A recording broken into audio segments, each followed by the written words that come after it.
Hey there everybody, this is Ron and Debbie. We're back for another edition of Ask Ron. Okay Ron, our first question comes from D. Coate, and D is from Salem.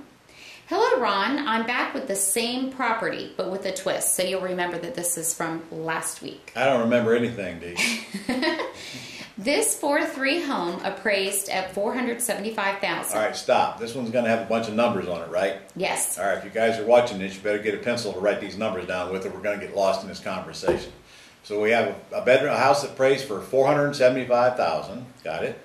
Okay, gave the seller two options. Originally, the seller took the lease option at $425,000 with $25,000 down. Okay. Now I remember discussing this. The seller needed $25,000 to pay some back taxes, if I'm not mistaken. And our discussion was that I was going to get you to lower the price to $425,000 and offer him the $25,000 down, but only if you go find a tenant buyer to install in the house and assign your contract. It'll give you $5,000 or $10,000 more. So everybody can follow us here. So you made the offer of $425,000 with $25,000 down on a lease option, with a payment, a rent payment for the balance for 3 to 5 years, as I remember. Is that correct? Yes. Okay. All right. Okay. Let's see. So you pretty much covered most of that. Let me pick up where it looks like it left off. Okay. My memory's better than I thought. When I drafted the LOI, one of the terms was the 90-day window to locate the buyer. Got it. If I could not produce the end buyer, our agreement was null and void with an option to extend. Okay. And it was for back taxes, as you said. Right. Well, he pivoted and took the other offer we put on the table. And D says, I came up with $10,200 a month. $200 a month? You mean $2,000 a month? $200 a month from your offer. Must be $2,000 a month. Okay. All right. Yes, it would have to be. Okay. So he switched on you. Now you offer to buy it with owner financing for $425,000 with $10,000 down at $2,000 a month. All right? Okay. That's good. That's perfect. All right. Okay. And then he's got $385,000 with $25,000 down, $1,200 a month, 3 to 5 year term with a wraparound mortgage. What are we talking about now? Okay, so the purchase price is $385,000 now, not $425,000. Is that the way you're reading it? Yes. Now he says $25,000 down. He just said $10,000 down. Right. So what is the deal? I don't know. He says the exit strategy is to lease to a tenant buyer. All right. My question is, how much should we ask for the sales price? The rent could easily bring in $3,000. Well, good. First of all, you want to move the sales price all the way up to retail value, which, as I recall, was $475,000 if you're going to lease option it out. Now, since we don't understand what your question was, if you're putting up $10,000 down to buy it, you will have no problem at all getting that, way more than that on a lease purchase on a $475,000 house, and you can stay in the deal. However, if you're buying it with $25,000 down, then that means that the pool is smaller for the number of people who can come up with, you probably shouldn't have any problem getting $50,000 down though on a $475,000 house with owner financing. So I'm happy with either one of them, whether it was 10 or 25. We can't understand which it is, but either one of them will work. Especially if the seller will owner finance it at $2,000 and you know you can get $3,000 out of the marketplace. So this is one you want to stay in. Now I think the bottom part of that is, what can I offer my private lender to put up the money? No. That's a no-no. Here's how: you don't need a private lender to put up the money, and you don't need to put up the money. You're going to put it under contract, and then you're going to find your buyer, and then you're going to do a simultaneous closing. You're going to close the purchase at the same day that your buyer closes the purchase from you. So if you have to give the seller $25,000 down, which is what we think we heard, and your buyer comes in with $50,000, then your closing agent will sell the property to you, deed it to you, give back the seller a mortgage. Simultaneously, that same day, he'll create a mortgage from your new buyer to your entity. So you will buy and sell the same day. He'll take that $50,000 and pay the seller their $25,000. That's how that's going to work. And if you don't want to do it that way, then you've got to come up with the $25,000. Go ahead and buy it, and then a few days or 3 weeks later, then you put the buyer in it. But no private lender is going to put up $25,000 for a down payment on a house like that. You're asking them to put up the top end of the loan. That's not the way private lending works. That means they would be financing the top 5% of the property. and the loan-to-value ratio would be really horrible. So get private lenders out of your head here on that deal. That only applies when you're paying all cash for houses. But you got a great deal there. Don't make a mess out of it now. Get it under contract with owner financing, get it out in the market, get a buyer who'll pay more, and get some help getting it to the closing, which means you're going to need a good closing attorney to walk you through it. But man, that's the kind of deal where you make easily a half a year's salary or maybe even more, plus $1,000 a month on your payment spread. So it's worth the anxiety attack you're going to go through to get it to a conclusion. Step one, get it under contract, and then you got it under control. Until you get that done, it could go away at any minute. All right, good deal though, Dee. Okay, great. Next up is from Tom Mice. Hey, Tom. And Tom does not say where he's from. All right. Then we're going to put Tom in Dallas. Okay. I am new to this and have just purchased the wholesaling training course. All right, since you're new, Tom, we have to know where you're from.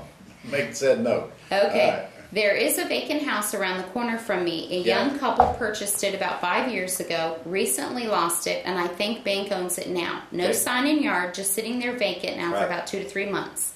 Fairly good condition. Could use a little TLC. Is this a short sale prospect? I don't know enough yet. Tom, how on earth could I know it's a short sale prospect with that information? We don't know if the bank owns it or the seller still owns it. And if there's no sign in front yard, the bank has not put it on the market yet, so obviously there's nothing for you to do until it comes onto the market. And if it does, it won't be a short sale. It'll be a bank-owned REO, a real estate owned. It'll just be another bank-owned property, which means they foreclosed on it, so there's no more mortgage. So if there's no mortgage on it, there's no way to short sale it. If you want to track down the owner right now, and if the owner still owns it, then it might be a short sale candidate. Based on your experience, though, it sounds like you don't have enough experience to understand truly how a short sale works. So I probably will get that out of your head right now. In fact, I'd forget about this whole deal till you see a sign go up on the property. Because their bank's not going to talk to you till it's on the market. And when it's on the market, a realtor have a sign in the front yard. Okay, next is from Rashawn Reed. Rashawn. And Rashawn says, what is this news about hedge funds buying up all the property and that real estate investing is dead? Oh. Okay, well that's the news, Sean. The hedge funds are buying them all up. Real estate investing is dead. We all might as well find something to do, or not. Frankly, it's a load of crap. Yes, hedge funds are buying up properties and have been. In fact, you know what? They've been buying them up for about as long as I can remember. It is true. There's a lot of foreign money chasing our deals right now. In fact, in Jacksonville alone, I know of one hedge fund that's buying $12 million a month in bank-owned properties, and yet there are thousands of them still available for some strange reason. Forget the hedge funds. They're not buying what you want, where you want, when you want, and frankly, about 2/3 of it is just gossip and rumor anyway. Again, they are buying them, but that's not going to affect your business. What you are reading are emails that are focused on scaring you to get you to read them. And if you look at the bottom, you'll notice that there's almost always something for sale. Imagine that. Don't worry about the gossip. Don't listen to the talking heads on the television. This much I can tell you.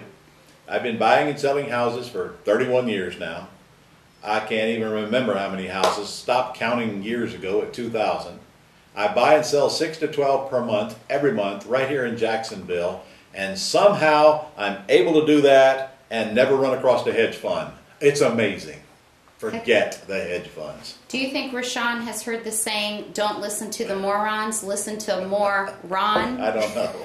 By the way, just for the record, guys, hedge funds are buying bank-owned properties. What about the whole pretty house world where hedge funds can care less? More money's made in the pretty houses anyway than bank-owned properties with a fraction of the grief. Why don't you come get trained? Come spend $3,000 and let me train you for 4 days, and you won't never, I don't care if you ever buy another bank-owned property again as long as you live. And you don't have to worry about private money, raising capital, or realtors, or any of that stuff. You're missing the boat. There's always money in real estate. Don't make any difference what the interest rates are, whether it's a buyer's market, seller's market, in a recession, out of recession. People always have to get out, and others always need to get in, and that's going to be the case as long as everybody watching this video and your heirs are alive. Plenty for us to do, and it doesn't make any difference where you live. Always opportunity available. All right. Our last question is from Alana Chris, and Alana says she's on Social Security disability. And I bet it doesn't say where she's from. She does not say where she's from. Okay. Okay, Alana says, what are my risks if I choose to take advantage of your programs and fail? Can Social Security take my Social Security benefits away and fine me? Oh, come on, Alana. Come on, get real, girl. Social Security, number one, can't fine you. Number two, they're not taking your benefits away. And number three, you're not going to, if you follow my lead, you're not going to have any risk. I teach people how to buy and sell houses without using their money or their credit or making promises they can't keep, and attorneys close everything. You're not going to have risk.